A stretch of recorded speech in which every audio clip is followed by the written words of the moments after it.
पटना में एक से एक एलोपैथी में बड़े डॉक्टर हैं। 10 साल के बाद वो लुप्त हो जाते हैं। 10 साल के बाद कोई दूसरा डॉक्टर आ जाता है। पता चला कि आज मुझे चाइल्ड स्पेशलिस्ट चाहिए, बड़ा नाम है। पता चला कि दूसरा नया आ गया, वो जर्मनी कहाँ से पढ़ के आया, उसका नाम 5 साल के बाद वो भी विलुप्त हो गई। तो होम्योपैथी आज पूरे इस देश में जान लो, वर्ल्ड लीडिंग, पूरे विश्व का नेतृत्व भारत कर रहा है होम्योपैथी के क्षेत्र में।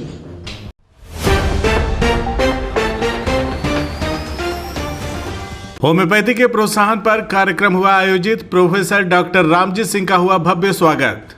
खबर उत्तर प्रदेश के आजमगढ़ जिले से है, जहां शुक्रवार को जर्नलिस्ट क्लब के तत्वाधान में एक विशेष कार्यक्रम का आयोजन किया गया, जिसमें सेंट्रल काउंसिल ऑफ होम्योपैथी नई दिल्ली के पूर्व अध्यक्ष एवं GD memorial homeopathy medical college Patna के संस्थापक एवं प्रबंधक प्रोफेसर डॉक्टर रामजी सिंह का भव्य स्वागत हुआ। उनके साथ Bihar unit homeopathic medical association of India HIM के joint secretary doctor Ajay Dwivedi को भी सम्मानित किया गया। कार्यक्रम की अध्यक्षता जर्नलिस्ट क्लब के अध्यक्ष आशुतोष द्विवेदी ने किया। अतिथियों का स्वागत अंगवस्त्रम व मेमेंटो देकर किया गया। इस अवसर पर जर्नलिस्ट क्लब के सदस्य डॉक्टर अरविंद सिंह ने संचालन करते हुए प्रोफेसर डॉक्टर रामजी सिंह के जीवन और उनके होम्योपैथी क्षेत्र में योगदान पर प्रकाश डाला।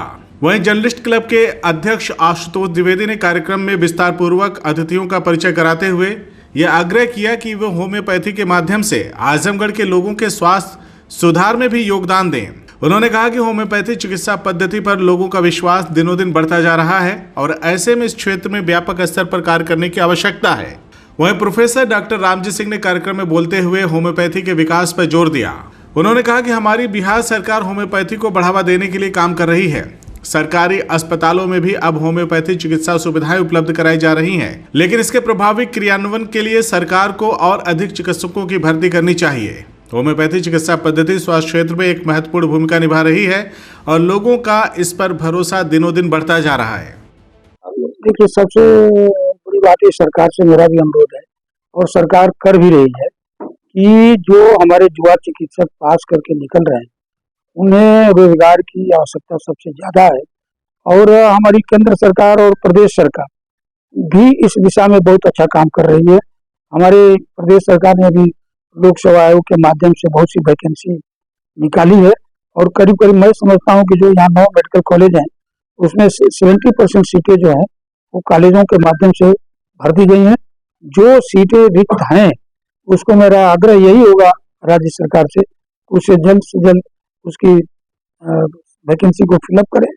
और जो हमारे चिकित्सक संविदा पर काम कर रहे हैं, यहाँ हर होम्योपैथिक कॉलेज, सरकारी कॉलेजों में बहुत से हमारे युवा चिकित्सक संविदा पर काम कर रहे हैं, उनका वेतन में उनकी वृद्धि हो और उनको रेगुलराइज करने की दिशा में जो है प्रयास किया।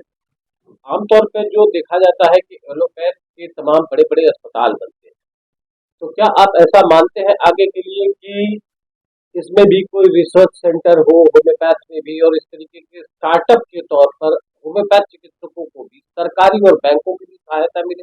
क्या विचार है सर? आप संज्ञान में हम लाना चाहते हैं कि अभी तो भारत सरकार ने कई एम्स खोल दिए, लेकिन जो शुरू में 6 एम्स भारत सरकार द्वारा स्थापित किए गए हैं, 6 एम्स में हमारी होम्योपैथी की OPD भारत सरकार द्वारा शुरू कर दी गई। एम्स के अंदर जो भी होम्योपैथिक OPD शुरू की गई है, अब उन्हें कुछ बेड के द्वारा भी डेवलप किया जा रहा है। तो हमारा सरकार से आग्रह ये है और गवर्नमेंट का भी प्रयास है कि जितने मेडिकल कॉलेज या हॉस्पिटल हैं उस सब हॉस्पिटल कॉलेजों में होम्योपैथिक OPD शुरू की जाए और होम्योपैथी के कम से कम तो 50 बेड जो है सुरक्षित रखे जाए होम्योपैथी के लिए, जिससे कि हर सरकारी अस्पताल में होम्योपैथी की सुविधा उपलब्ध करा सके। आपके संज्ञान में ये भी लेना चाहते हैं कि हमारी बिहार सरकार ने एक रूफ के अंदर आयुष के सभी चिकित्सकों को नियुक्ति शुरू कर दी है और जिला अस्पताल बना दिया, जिसमें आयुर्वेद, होम्योपैथी, यूनानी के चिकित्सक बैठेंगे। अब सरकारी अस्पतालों में भी होम्योपैथी चिकित्सकों की नियुक्ति की प्रक्रिया शुरू कर दी गई।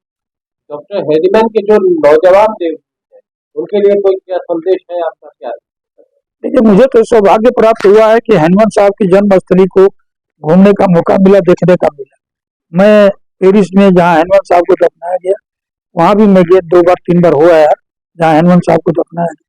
लेकिन अगर हनुमान साहब के प्रति सच्ची श्रद्धांजलि कहीं अर्पित है तो हिंदुस्तान में मैंने पहले भी कहा है कि हिंदुस्तान में, इसलिए जो हमारे हनीमन साहब के अनुयायी चिकित्सक हैं उनको मेरा यही संदेश है, वो धैर्य के साथ इस चिकित्सा पद्धति में बने रहें, उनका भविष्य बहुत उज्जवल है। कार्यक्रम के अंत में पत्रकार डॉक्टर मोहम्मद अख्तर ने अतिथियों का माल्यार्पण कर उनका स्वागत किया और सभी उपस्थित लोगों ने इस पहल की सराहना भी की। लोगों ने कहा कि यह कार्यक्रम न केवल होम्योपैथी के प्रोत्साहन देने के उद्देश्य से आयोजित किया गया था, बल्कि यह इस चिकित्सा पद्धति के बढ़ते महत्व और उसके प्रभावी उपयोग पर जागरूकता फैलाने का भी प्रयास था। बता दें कि इस कार्यक्रम के पूर्व professor doctor Ramji Singh Shri Durga ji homeopathic medical college भी पहुंचे थे, जहां पर होम्योपैथी को लेकर उन्होंने BHMS के छात्र छात्राओं को संबोधित करते हुए कहा कि हमारे मेडिकल कॉलेज के बच्चों को प्रदेश, देश और विदेश की होम्योपैथी के इतिहास को जरूर पढ़ाया जाए। इस दौरान उन्होंने अपने बयान में और कुछ क्या कहा, आइए आपको दिखाते और सुनाते हैं। आजमगढ़ हम अपने एक निजी कार्यक्रम में पहुंचे हैं। हमारे मित्र डॉक्टर भक्तवत्सल की लड़की की शादी है, लेकिन हमारी प्राथमिकता होम्योपैथी से होती है। और आजमगढ़ में चंदेश्वर होम्योपैथिक कॉलेज बहुत पुराना गवर्नमेंट का कॉलेज है, तो मेरी खुद स्वयं इच्छा हुई कि जब यहाँ आ ही रहे हैं और समय है तो अपने चिकित्सकों से, इस कॉलेज के शिक्षकों से, यहाँ के छात्रों से थोड़ी सी संपर्क करें और हम एक दूसरे से अपने व्यू को शेयर करें। तो चूँकि होम्योपैथी मेरा विषय है और होम्योपैथी मेरे जीवन का आधार है, इसलिए होम्योपैथी से इतना लगाव है। कहीं भी मैं जाता हूं तो पहले होम्योपैथी अगर वहां है तो मैं होम्योपैथी से ही प्रेम करता हूं। इसलिए मैं इस महाविद्यालय में यहाँ के शिक्षकों से, यहाँ के प्रिंसिपल संजय जी से मिलने चले आए। सर, यंगस्टर के लिए आपका क्या संदेश है जो होम्योपैथी से जुड़े हुए हैं? नहीं, आज के तारीख में हमारे जो युवा चिकित्सक हैं उनका भविष्य बहुत उज्जवल है। आज अभी आप उत्तर प्रदेश में देखें तो मैं समझता हूं कि देश का पहला राज्य है जहां सबसे अधिक सरकारी होम्योपैथिक कॉलेज उत्तर प्रदेश में। और आज जो उत्तर प्रदेश लोकसेवा आयोग है उसके माध्यम से हमारे युवा चिकित्सकों की नित्य प्रतिदिन हमारी बहाली हो रही है, मेडिकल अफसर की बहाली हो रही है। तो इसलिए हमारे युवा चिकित्सकों का भविष्य बहुत उज्जवल है, पहले की अपेक्षा काफ़ी। और हमारी भारत सरकार भी जो है आयुष चिकित्सा पद्धति होम्योपैथी पर ध्यान दे रही है। इसलिए आज के तारीख में युवा चिकित्सकों का फ्यूचर बहुत अच्छा है। सर, आखिरी सवाल, पुराने वक्त में और आज के ज़माने में जो होम्योपैथी में बदलाव आया है, इसको आप कैसे देखते हैं? पुराने वक्त में हम उन चिकित्सकों को बधाई देते हैं, धन्यवाद देते हैं, जिन्होंने अपने व्यक्तिगत परिश्रम और श्रम के बदौलत इस होम्योपैथी को जिंदा रखा। उन्होंने होम्योपैथी को आगे बढ़ाया, जिसका लाभ जो है हम आज सभी को मिल रहा है। उत्तर प्रदेश में मुझे याद है जब यहाँ प्रांतीयकरण के लिए संघर्ष किया जा रहा था, उस संघर्ष के साथियों का मैं भी एक योद्धा था। तो आज उसका प्रतिफल जो है हमारे युवा चिकित्सकों को मिल रहा है। आज उत्तर प्रदेश में होम्योपैथिक जो है हिंदुस्तान में करीब करीब सबसे आगे निकल चुकी है और आगे निरंतर बढ़ने का प्रयास कर रही है।